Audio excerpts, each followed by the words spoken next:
Netanyahu is a war criminal. At the same time, Biden is a war criminal. Free, free Palestine. Free Palestine. You need to be only a human being. তোমাকে শুধুমাত্র মানুষ হতে হবে।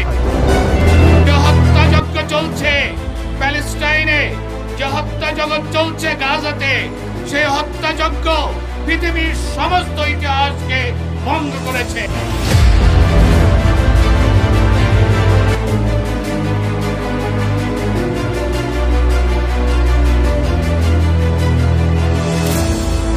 আজকের আশার বাণী হলো সাধারণ মানুষ জেগে উঠেছে।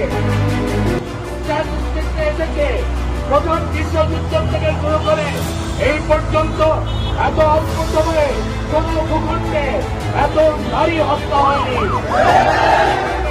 এত শিশু হত্যা হয়নি। তোমাদের যে উৎসর্গিত কণ্ঠ, সেই উৎসর্গিত কণ্ঠের সাথে আমার নিজের সুর ফেরানোর জন্য